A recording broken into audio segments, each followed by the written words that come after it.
Let's face it, this game's hard. And if you're free to play, it may be extremely easy for you to say, this game is so unfriendly to free players. How am I gonna beat anything in this game? Let me tell you that there are a lot of free options in this game. Some SR characters and even SR memories are some of the best in the game. Our Toga, he's able to give you damage mitigation, which is insanely strong, but the main thing is here, boy, he's filling up your ultimate gauge, meaning that your Gojo can go boom boom a lot more often. Yuki, he doesn't do much on his own, but he helps a lot of the other people out, which is good. He gives you curse energy every single turn with his S3, and if you have Gojo on your team, which I mean everybody does, let's not act like you didn't reroll for him, he's able to buff up the entire team's Jujutsu damage.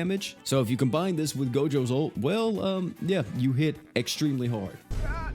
Kiyotaka. I don't really like this guy. If you want to buff up your physical damage, you could use him. That's about it. I thought I would still include him though. Let's talk about these two though. Nanami and Yaga, because they kind of go hand in hand. If you've seen any reroll videos out there, you know these two guys are extremely sought after. And you probably watched those videos and people didn't really explain it to you, or they probably did and it was just extremely bloated. So I'm just going to give you the deets. Nanami is extremely good because he is the damage buffer. His S2 just gives you tons of damage ups, not to mention you can just keep spamming this to get even more damage ups every single time. And his ultimate also increases damage for the entire team as well. So it doesn't matter if you're using physical damage or Jujutsu damage, all of it gets buffed by this man Nanami. Yaga is pretty much the same way because he buffs both types of damage, physical and jutsu. Just like Nanami 2, you can stack this S2 as much as you want, but he also has a debuff that allows the enemy to take more damage. And his ultimate is pretty much just an upgrade to his S3. So if you get either one of these two, put them on your team, because if you're not, you're doing yourself a huge disservice.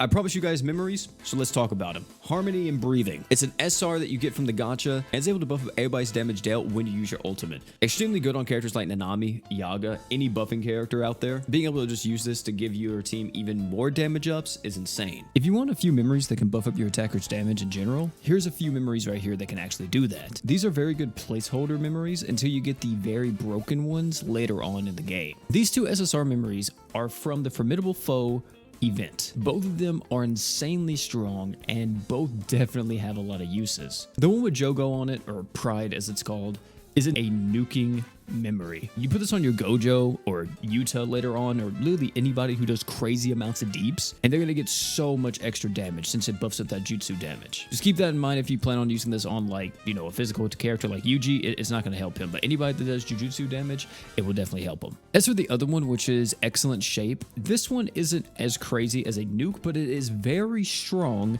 as just filling up your ult gauge. If you need more ults for whatever character you're using, you can use Excellent Shape to help you get there. And this last one, I'll just throw this in there because it's coming up very soon. You, depending on when you're watching this video though, you won't be able to get this, but this event is literally dropping like today, I think, in global. And it's Gojo solo camping. This is similar to Pride. It just gives you tons of increased damage whenever you use it, and also curse energy efficiency when you're below 50% HP. Really strong stuff here, and highly recommend you guys max this out. So there you go. Those are some of the best things we can use as free-to-play players to make progressing through the game a bit easier. Thank you all for coming out. If you enjoy this, like the video, comment, subscribe, all that good stuff. If you're just starting to play the game, or you have been playing the game for a while, I'm gonna tell you, don't forget to drink water. And you may want to check out this video. It's got a lot of tips, a lot of good stuff in it. Definitely will help you, and I'll meet you there.